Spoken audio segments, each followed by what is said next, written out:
Abra a Bíblia aí, irmãos. Vamos salmodiar. Salmo do capítulo 40. Salmo da autoria de Davi, seu capítulo 40, do versículo 1, 2 e o 3. Amém? Glória a Deus. Aleluia.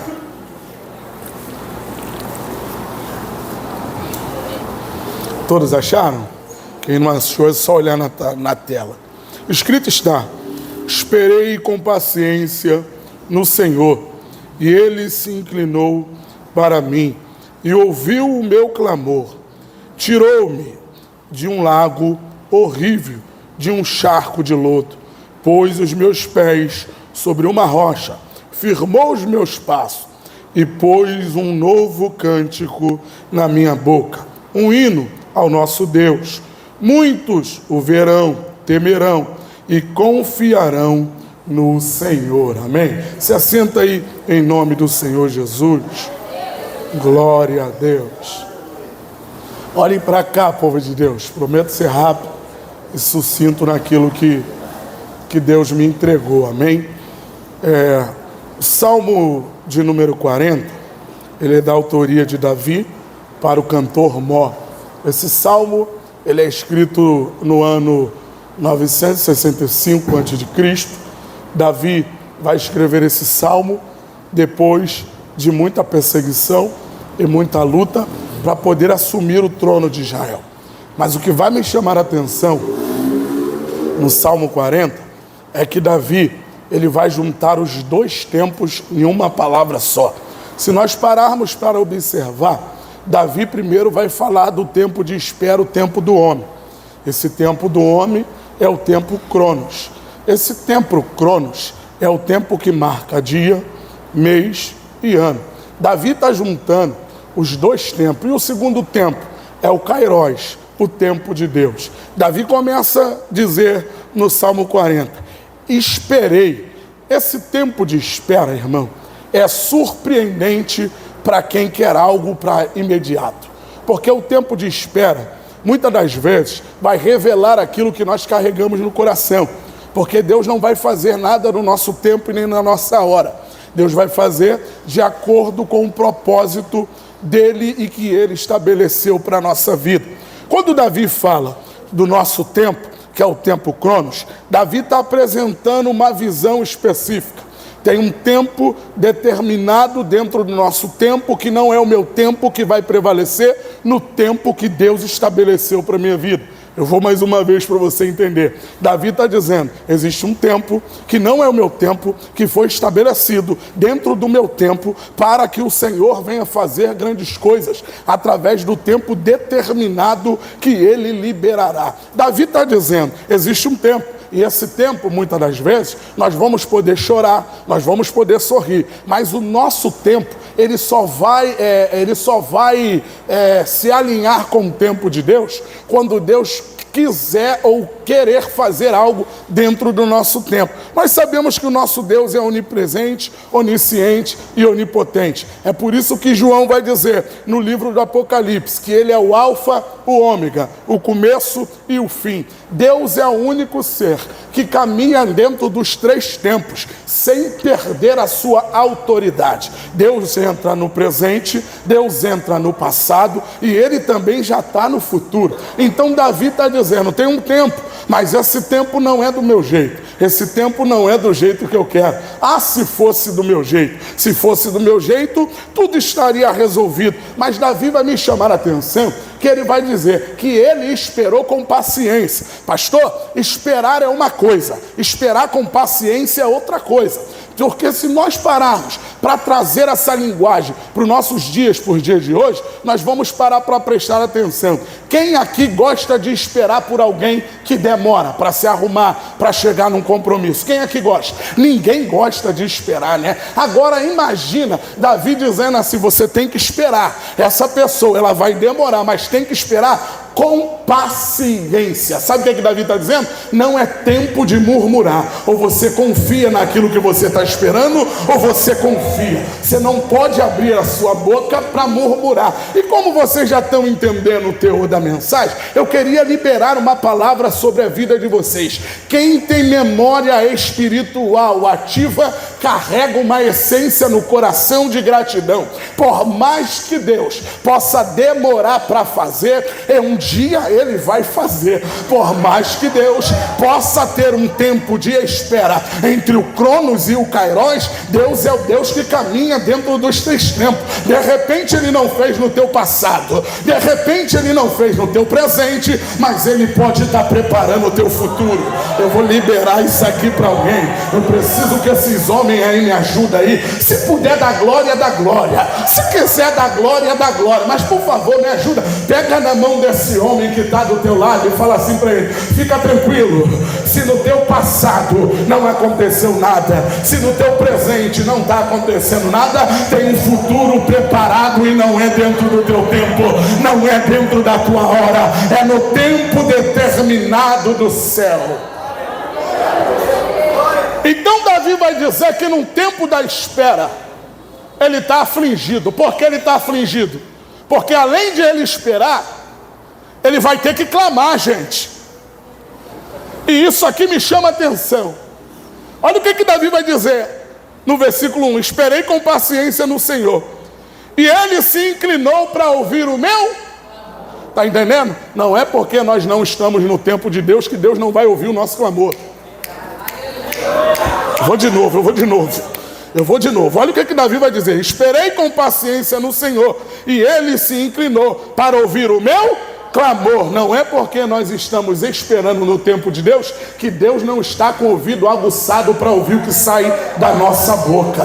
Tem gente que tem que entender: a espera do Senhor não é como nós esperamos. Temos que esperar com paciência, mas a paciência traz a perseverança, e a perseverança para a vida de alguém faz alguém abrir a boca e clamar com grande clamor e dizendo: Senhor, eu preciso dessa bênção, eu não consigo mais esperar, Senhor, eu estou afligido. Davi está afligido, e ele vai dizer por que ele está afligido. Por que Davi está afligido? Davi está dentro de um charco de lodo, ele está dentro de um poço, ele está com as pernas submersas. Davi está dizendo: Senhor, como esperar nessa situação? Eu estou sendo afligido, estou sendo perseguido, Senhor, estou sendo caluniado, e como eu vou esperar nessa situação, Senhor? Senhor amado, eu estou dentro de um lago de charco de lodo, e o Senhor está dizendo para mim esperar. Senhor, a única coisa que eu posso fazer, sim, é esperar. Por quê?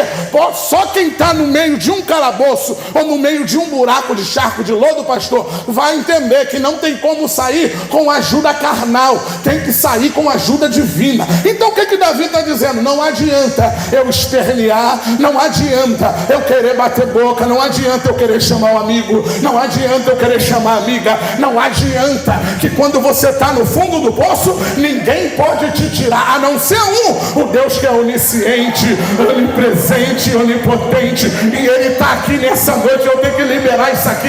Tem gente que estava dentro de um poço cheio de lago, estava com um lago de muitas coisas erradas na vida, mas Deus ouviu o clamor dele. E o que vai me chamar a atenção é que quando Davi fala que Deus vai ouvir o clamor dele, Deus não vai olhar para a condição que Davi está, Deus não vai olhar para o ambiente que Davi está, Deus não vai olhar para a circunstância que Davi está. Davi afirma: Ele ouviu o meu clamor, Ele não olhou para onde eu estava, Ele só me tirou do lago aonde eu estava perdido. Posso liberar um negócio aqui? Alguém tem que ter memória espiritual para saber que o buraco da onde Deus te tirou, homem nenhum podia tirar. Aonde Deus entrou para te tirar foi com a graça, foi com a graça. Eu tenho que liberar isso aqui. Deus não só entra no buraco para tirar quem está preso, quem está cativo, quem está oprimido. Deus não só desce no buraco, não joga uma corda. Davi está afirmando: Ele me tirou, e para tirar tem que estender a mão do Senhor está está estendida sobre Davi, e Davi está dizendo: os meus inimigos achavam que eu ia morrer dentro desse buraco, dentro dessa perseguição, dentro dessa luta, dentro desse pecado, dentro disso tudo, mas eles não esperavam que os meus pés estavam presos, o meu corpo estava preso, mas a minha boca estava livre. E quem tem a boca livre, ele pode estar no fundo do poço, se ele clamar. Jeremias vai dizer que a mão do Senhor não está encolhida e o seu ouvido não está agravado para não escutar e salvar aquele que clama. O clamor de Davi mexe comigo, porque o clamor é um clamor de desespero, e a Bíblia vai dizer que o Senhor, ele não resiste um coração contrito e aquebrantado. O que é contrito? Alguém que está desesperado e está dizendo: Senhor, do meu jeito não tem como eu sair daqui, mas do teu jeito, se o Senhor quiser, o Senhor me tira daqui. Eu quero liberar um mistério aqui para a tua vida essa noite. De repente tu entrou aqui dentro de um buraco enorme que o inimigo te jogou dizendo: você pecou, não pode mais ir para lá, você está preso, não pode mais ir para lá, você cheirou, você fumou, você se prostituiu. É no fundo do poço que Deus ouve o clamor de quem está desesperado. A raiva do diabo e essa vai aqui para os homens que estão no Congresso, é que o diabo achou que ia botar a gente no fundo do poço, e ele jurava que a gente ia morrer, mas o que ele não esperava, que nós íamos clamar e Deus ia se manifestar ao nosso favor. Deus se manifesta. A Bíblia vai dizer no Salmo 40, no versículo 2: e tirou-me de um lago horrível de charco de lodo. Gente, vamos parar para imaginar essa situação aqui.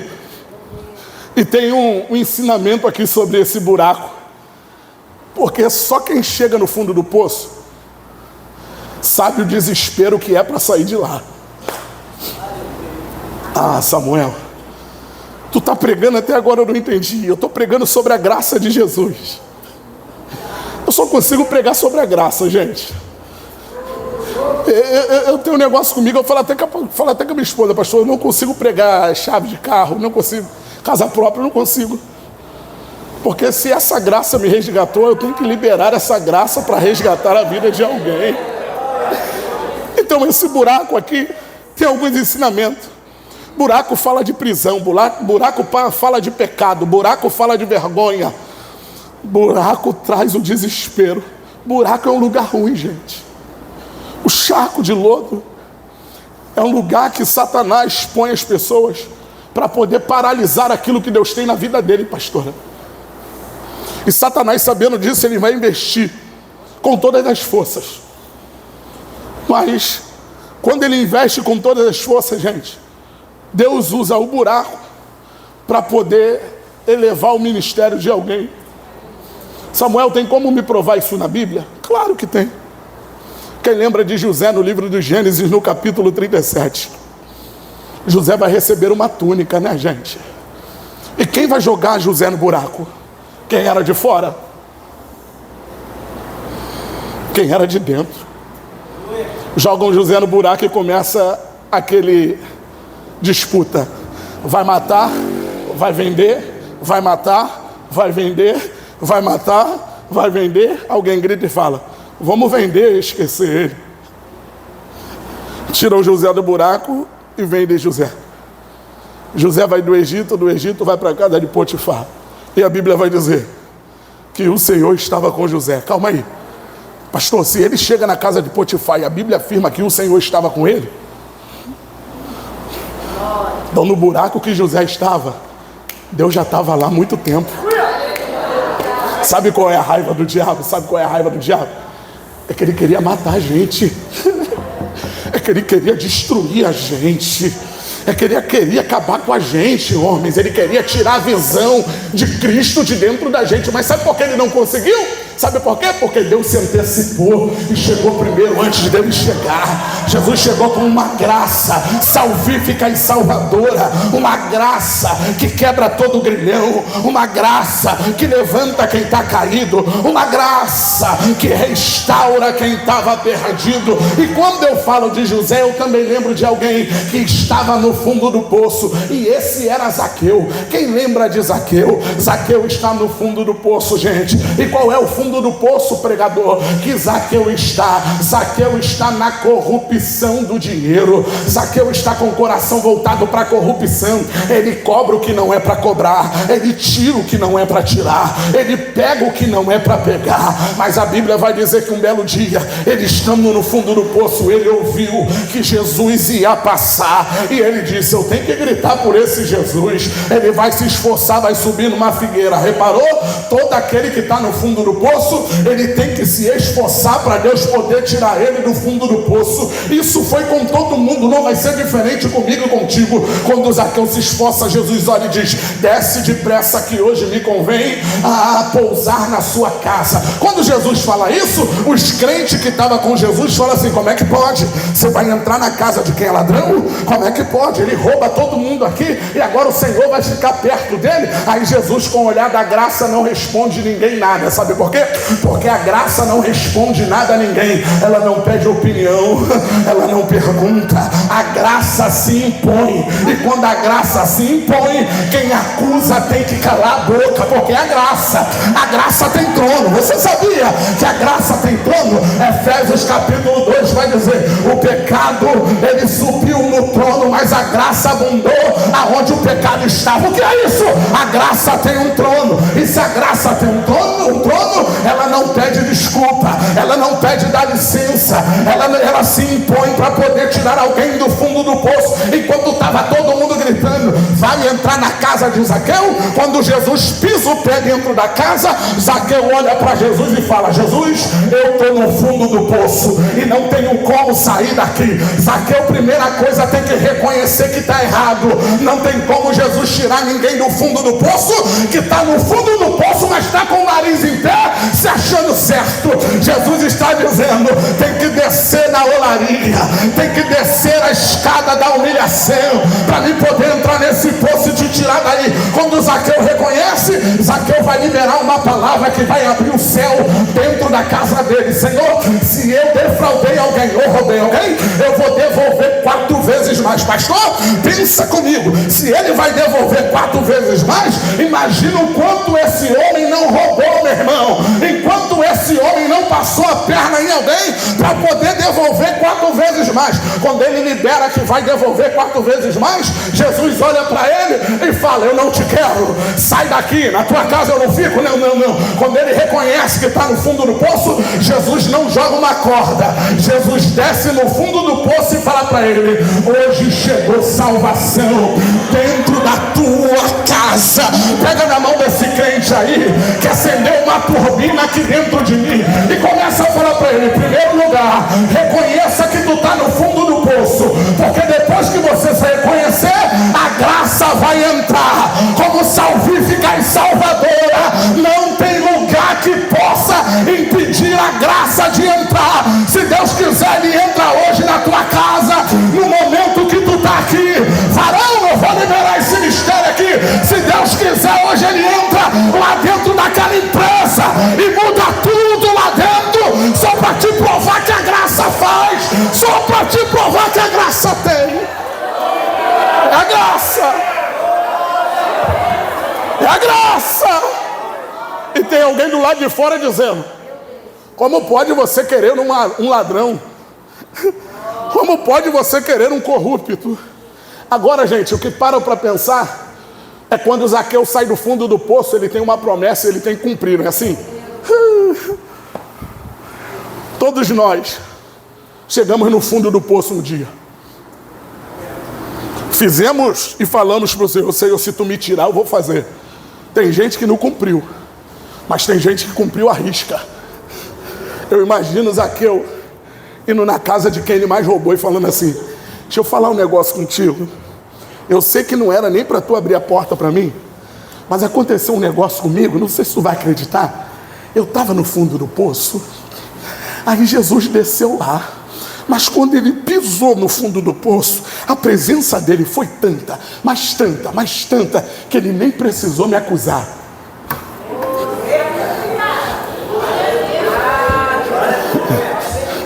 Eu olhei para ele e disse: essa presença é diferente, eu nunca senti em lugar nenhum. E como eu não senti em lugar nenhum, eu não vou esperar me acusar, eu mesmo vou me acusar. E eu falei para ele que eu ia devolver 4 vezes mais. Imagine Zaqueu devolvendo para alguém que ele defraudou 4 vezes mais. Imagina a mente dessa pessoa. Ué, calma aí, mas ele me roubou e agora está devolvendo?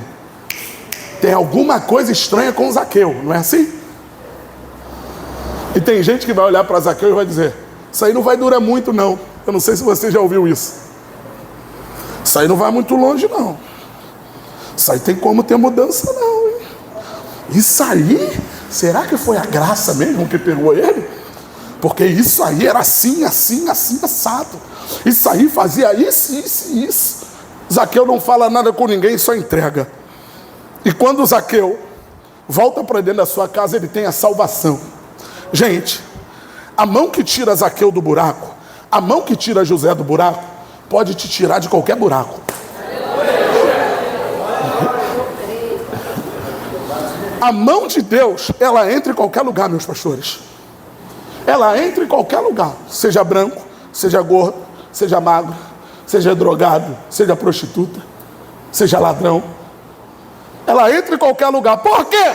Porque o próprio Jesus disse, em Lucas, no capítulo 19, versículo 10. O Filho do Homem veio para buscar, ou para salvar, o que havia se perdido. Quantos de nós estávamos perdidos? Dentro do fundo do poço, num charco de lodo. Quem olha hoje para Samuel assim, bonitinho pregando, vocês viram ali chorando. Todas as vezes que eu subi em qualquer altar, se eu sentir a presença, eu choro. Minha esposa fala assim para mim: tu é um pregador diferente. Eu falei: mas por quê? Porque todo lugar que tu sente a presença, tu chora. Tu não pode chorar não, tu está lá em evidência. Eu falo: não, é porque eu choro, porque o Espírito lembra, pastor. Quem olha daí para cá, acha que isso aqui é glamour. Quem olha daí para cá, acha que isso aqui é destaque. Quem olha daí para cá, acha que isso aqui é meritocracia. Mas deixa eu falar um negócio. Isso aqui não é meritocracia não. Isso aqui é graça. Isso aqui é graça.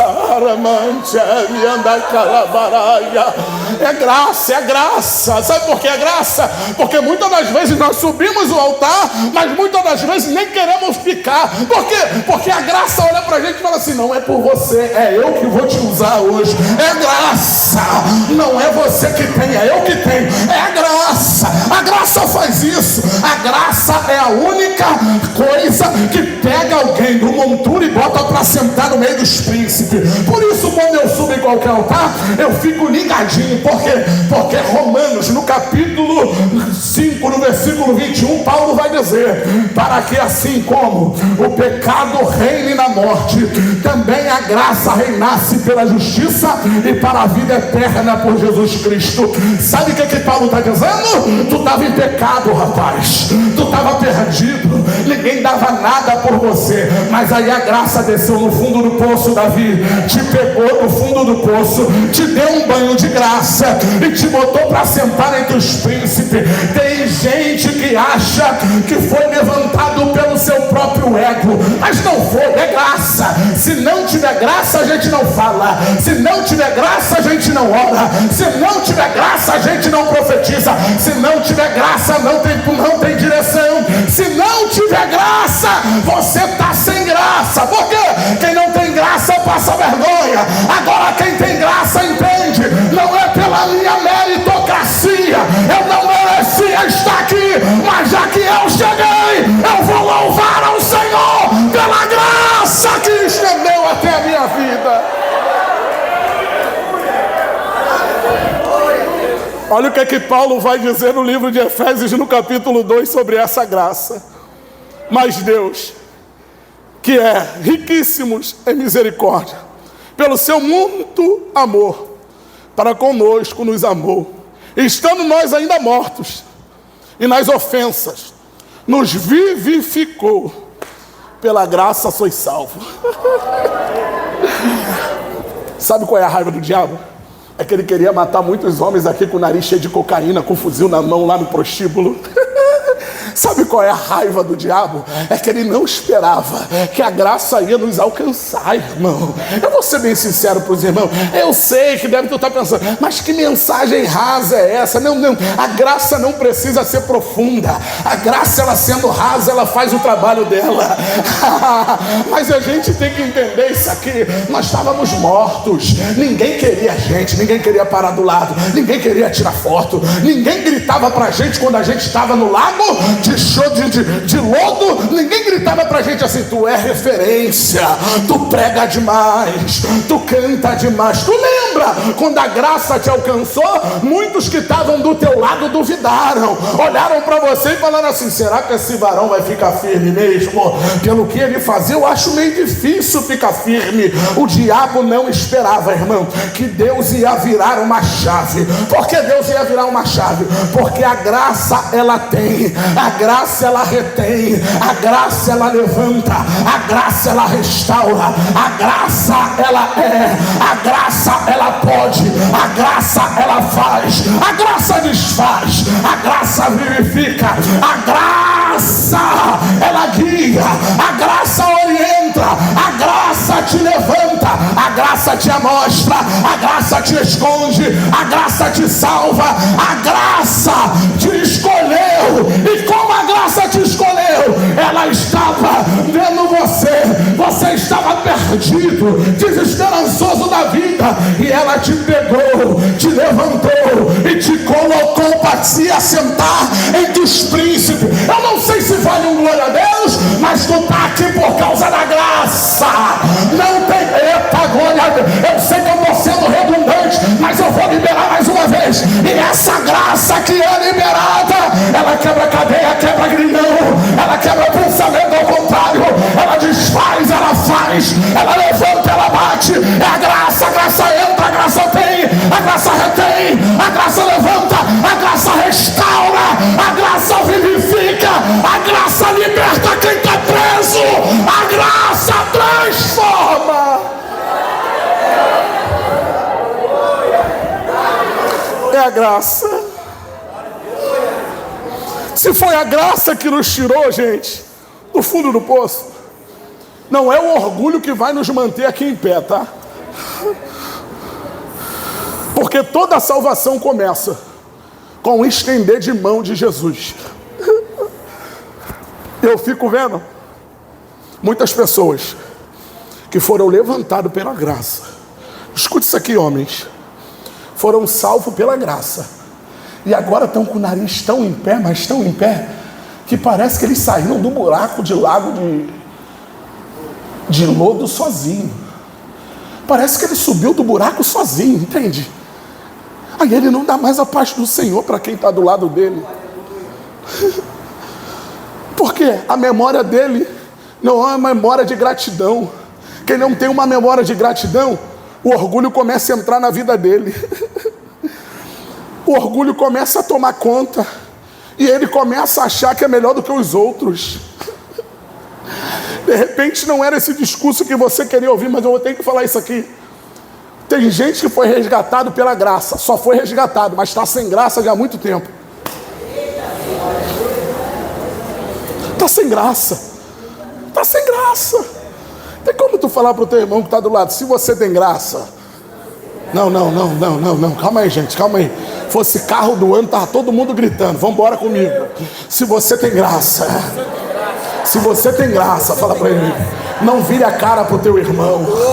Fala para ele: se você tem graça, ajude quem está caído. Se você tem graça, não acusa, tenha misericórdia, tenha compaixão. Fala para ele: se você tem graça, não precisa falar mal, não precisa julgar, não precisa apontar. Faz igual Jesus fez, estende a mão para quem está caído. Por quê? Porque o teu testemunho tem que ser ponte da graça para tirar alguém que está perdido no fundo do poço.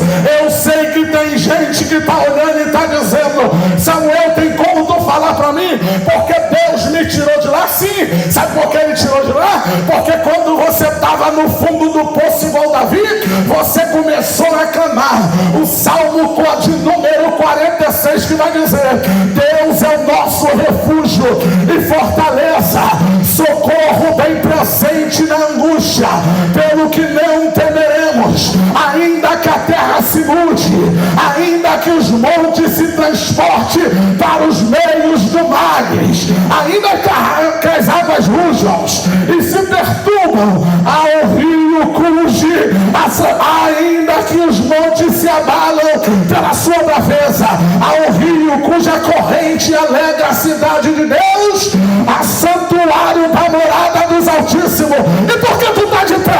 Porque Deus está no meio dela e ela não será abalada.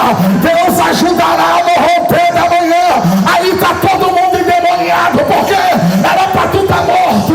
Aí o salmista Davi vai dizer: a nação se embraveceram, o reino se moveram, ele se levantou a sua voz e a terra se derreteu. Aí Davi vai dizer: não precisa olhar para quem está na direita, não precisa olhar para quem julga, não, porque o Senhor dos exércitos está conosco, o Deus de Jacó é o nosso refúgio. Davi está dizendo: tem um Deus que te tirou de lá, e se você entende que Deus te tirou de lá, abre a boca e começa a dar glória, abre a boca e começa a dar aleluia, porque Deus te tirou da onde ninguém queria te tirar.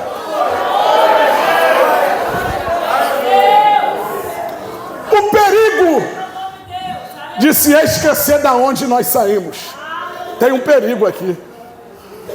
E esse perigo é um alerta. E aqui eu estou terminando. Apocalipse no capítulo 2, no versículo 5.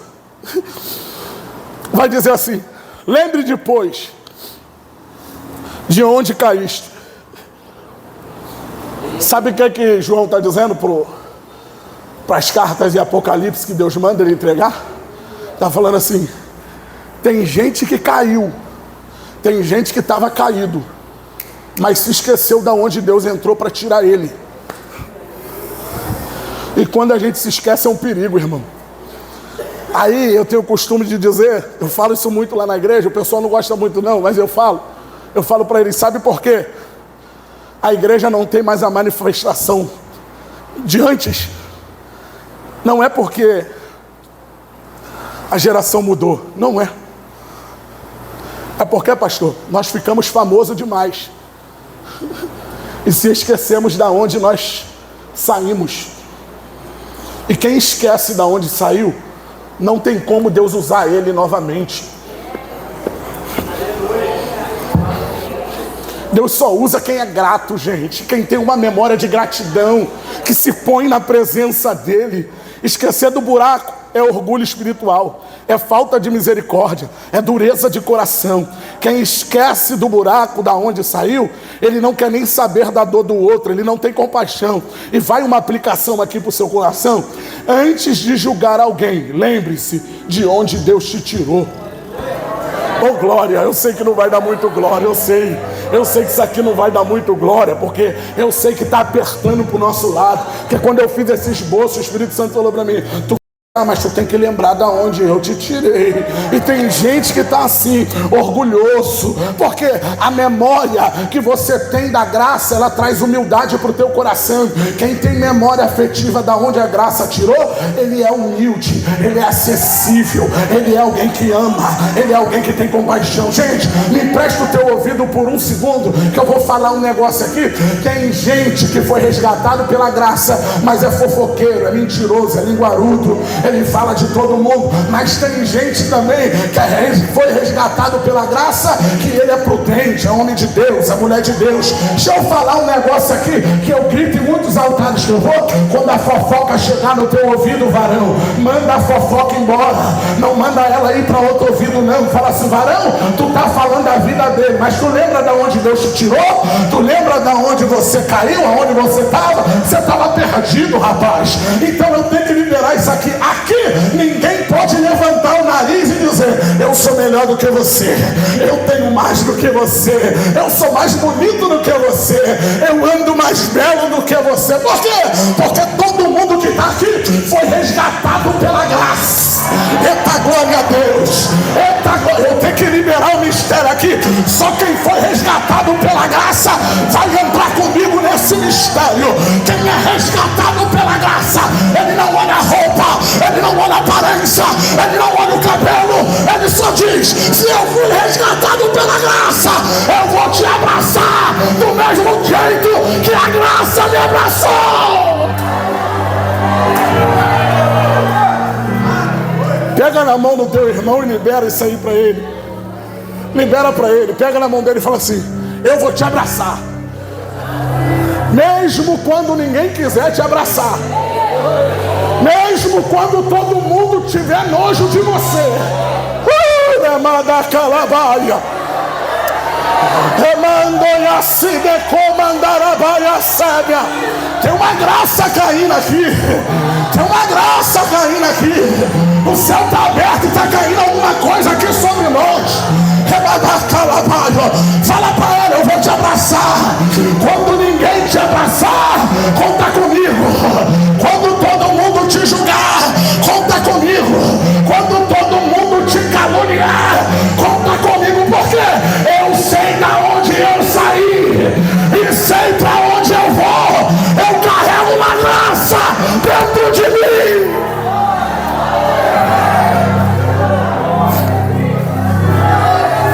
A graça, ela restaura a vida de quem quer que ela restaure.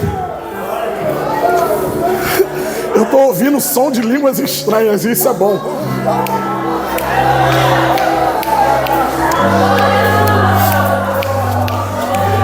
Vovó falava para mim: Samuel, quando tu começar a pregar, meu filho, precisa falar muita coisa difícil não.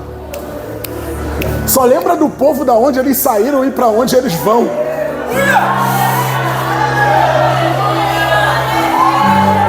O que está precisando no nosso meio não é hebraico, aramaico. Não é isso, não.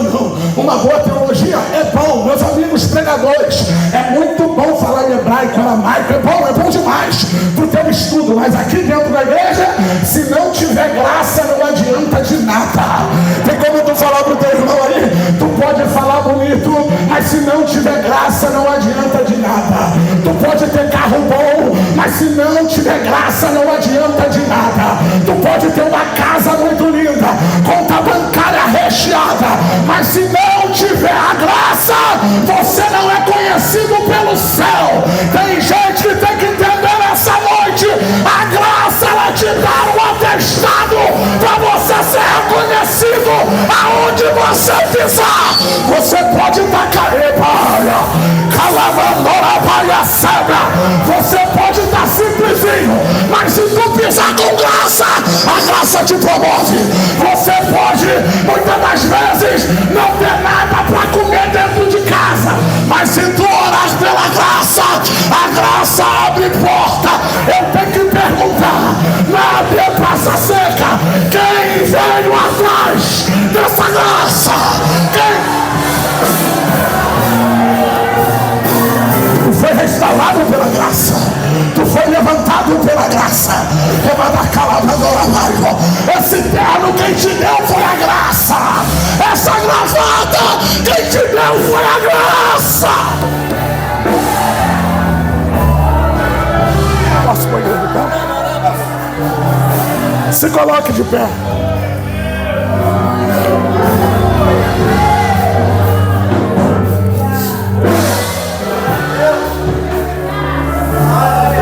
Eu quero que você dê a mão ao irmão que está aí do teu lado.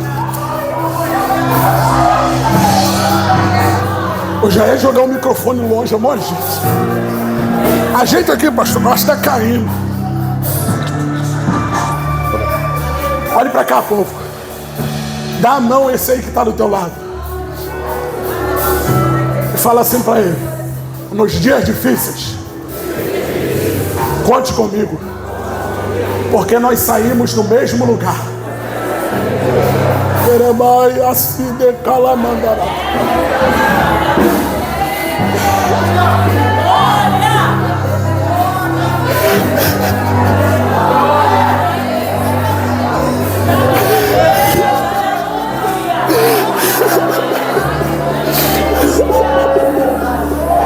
Tem gente que não entende o meu choro nesse altar, mas se não fosse a graça, eu não estaria nem aqui pregando, irmão.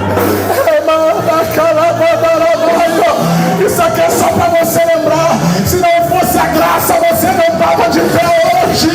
Se não fosse a graça, você não tinha emprego, não tinha família, não tinha filhos, não tinha formado na faculdade.